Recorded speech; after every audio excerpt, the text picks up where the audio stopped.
qu'il y ait des gens qui meurent tôt. Ils cherchent les sorciers en famille.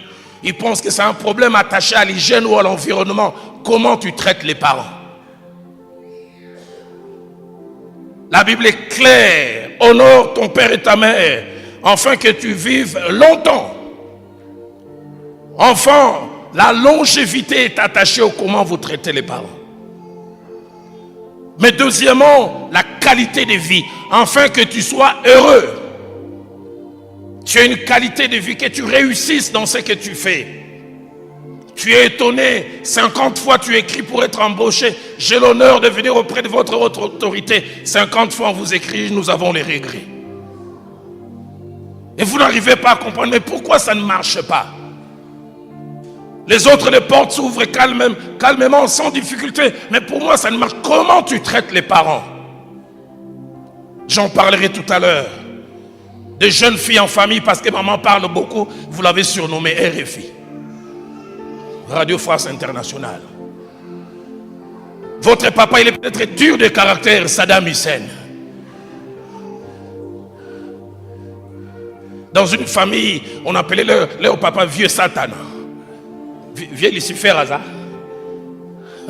Et tu serais, vous en rigolez entre vous, mais Dieu ne rigole pas.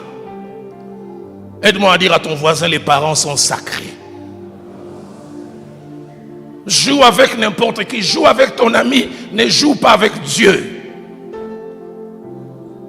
Afin que tu vives longtemps et que tu sois heureux. Et je l'ai presque dit tout au long de cet enseignement. Enfants, faisons attention aux parents et à la manière dont nous les traitons, car notre futur en dépend. Faisons très attention. Deuxième chose que je voudrais dire aux enfants, les parents doivent être traités spécialement parce qu'ils ont un statut spécial aux yeux de Dieu. Un statut spécial. 3 choses à ce niveau. C'est que Dieu leur a donné un statut spécial. C'est lui qui a décidé. Mais deuxièmement, ils sont comme des délégués de Dieu. Comme on parle dans une entreprise, administrateur délégué. On lui a confié. Les parents sont des délégués de Dieu. Mais troisièmement, nous devons les respecter à cause du prix qu'ils payent pour nous.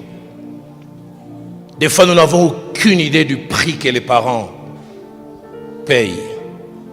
Mon père me disait cette phrase quand j'étais tout petit, je ne comprenais pas trop. Il me disait, on comprend les parents quand on devient parent. Tant qu'on est enfant, on ne comprend pas. On comprend les parents quand on devient parent. J'ai chaque fois insisté aux accouchements de mes filles, j'en ai 4. J'ai eu plus de respect pour ma mère quand j'ai eu à vivre avec une femme enceinte. Voir tout ce que cela représente, les privations, les souffrances. Et chaque fois j'ai assisté aux accouchements. J'oublie jamais le premier accouchement. Au clinique Galima, Viviane devait accoucher de Younis. Je ne sais pas comment en grandissant, sa tête n'a pas suivi mon volume. Mais ce jour-là, à la naissance, les sages-femmes et les médecins ont dit, cette fille a une tête un peu comme son père. Et c'est difficile à sortir. Je revois la belle Viviane, belle déjà naturellement, en plus quand elle se maquille. Là, il dit, comme ça, j'ai dit, Kitoko Zawabiawa. Dans la salle de travail. Je la vois comment il dit, appelez maman, il dit, madame, maman, quand tu nous as accouché 5 fois, là, tu savais toujours ça, maman dit, oui, c'est ça. Hein? Vous, les jeunes filles qui pensez maîtriser des choses. Mais j'oublierai jamais un pasteur Timothée, sa tête avait difficile à sortir. Et comme j'étais là, impuissant, incapable, le médecin me regarde et dit, pasteur, on va faire une épisiotomie. J'ai dit, épisio quoi? J'ai dit, ça veut dire quoi? Il dit, on va la déchirer. J'ai jamais oublié. Je vois, on fait une piqûre à côté et puis on prend une lame. J'avais mal. On a coupé, on a déchiré. Et la tête de Younis est sortie. Et j'ai dit, une telle personne, demain tu lui dis, va m'amener l'eau, elle fait.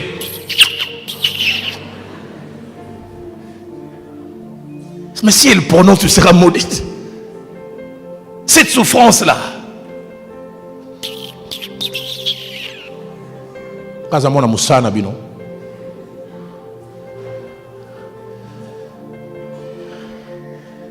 Qu'il y ait des choses que les parents vivent. Avoir un enfant malade, surtout quand ils sont petits, vous n'avez aucune idée. La vie s'arrête. Vous êtes connecté à ces enfants.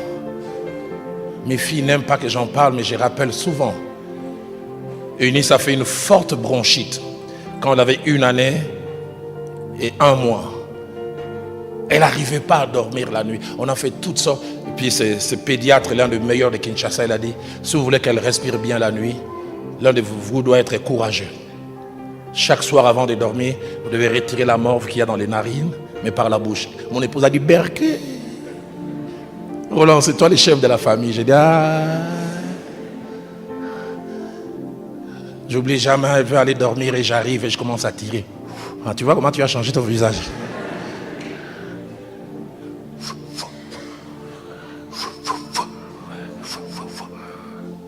Je comprends pourquoi la Bible dit parents, enfants, honorez vos parents. La deuxième qui va bientôt se marier, elle aime jamais que je parle de ça. 1 année, je pensais, non, quelques mois, je pense, 10 ou 11 mois, elle fait une constipation durant 4 jours. Elle ne produit pas de sel. On donne tel produit, ça ne marche pas. On nous donne même des trucs indigènes, ça ne marche pas. J'oublie jamais cette maman avec laquelle nous habitions. Vous savez, ces vieilles dames, elles ont des solutions. Le pasteur prend un morceau de savon, place dans la voie anale et garde 5 minutes. Et puis quand tu enlèveras 5 minutes, après ça ne va pas tarder. J'ai placé 5 minutes. J'oublierai jamais. Comme j'étais juste vers l'orifice, à peine j'enlève les doigts, tout sur le visage. C'est comme la pâte d'arachide. J'ai enlevé ça en rigolant. C'est ça être parent.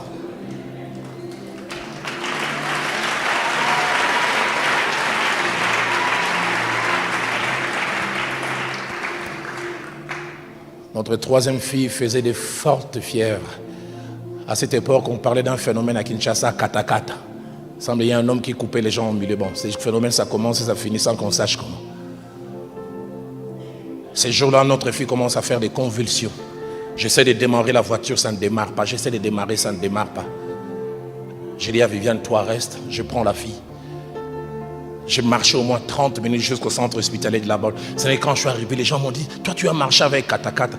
Quand ma fille va mourir, katakata ou pas, je dois y aller. C'est ça un parent. La Bible dit des parents, la mort agit en nous et la vie agit en vous. Les temps me manqueraient de parler de cet entretien que j'ai eu avec mon père. J'ai grandissé, je ne comprenais pas.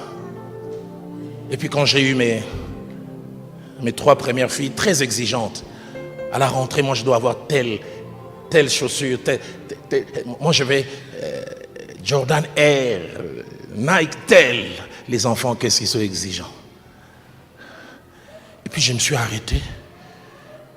Et j'ai pensé, mon père, depuis toutes ces années que je l'ai connu, il n'a été que directeur d'école primaire.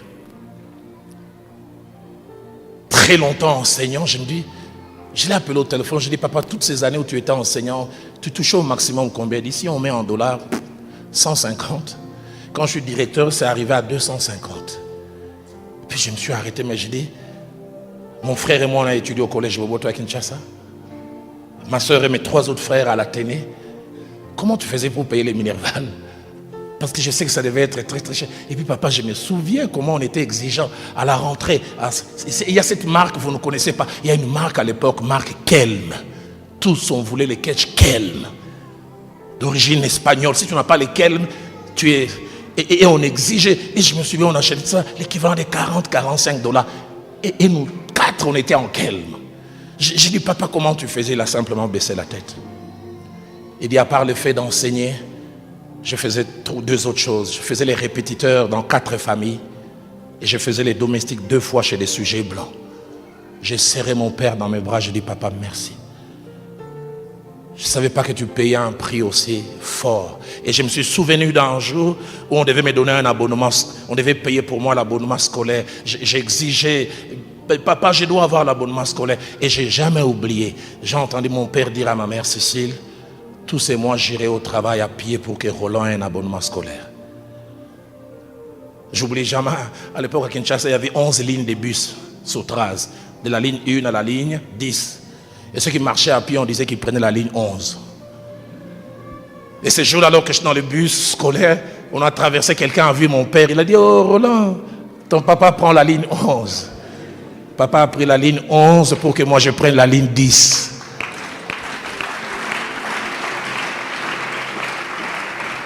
Enfant, honore ton père et ta mère, ils payent un grand prix et des fois on n'a aucune idée.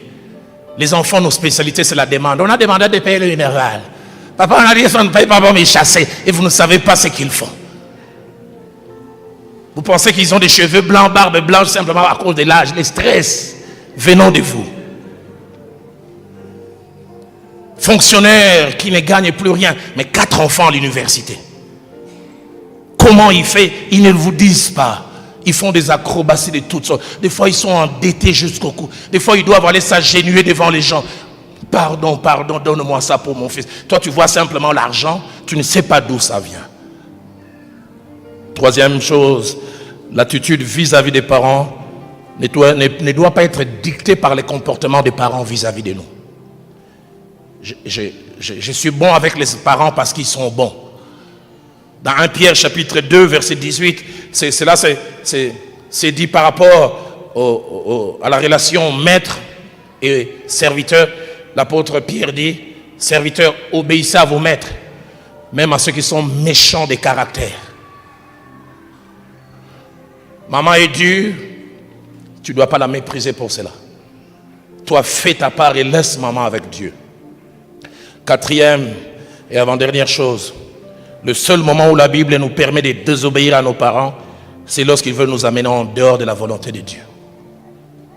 Ephésiens 6, 1 dit, obéissez à vos parents selon le Seigneur. Mais j'insiste, comme je l'ai dit tout à l'heure, même quand ils veulent nous amener en dehors de la volonté de Dieu, nous devons mettre la manière en désobéissant. Et puis, cinquièmement, et je termine, la Bible atteste que tout comportement dangereux en rapport avec les parents peut se passer de plusieurs manières. Deutéronome 7, verset 16, ainsi que Proverbe 20, au verset 10, par des maudire, dire du mal. Qu'est-ce que nous disons? Proverbe 30, au verset 17, parle du regard. Comment tu regardes papa et maman? Et puis enfin, Proverbe 30, au verset 17, parle du mépris. Ne pas les considérer à leur juste valeur. Que Dieu nous donne, au Centre missionnaire Philadelphie, des enfants qui reconnaissent la valeur des parents.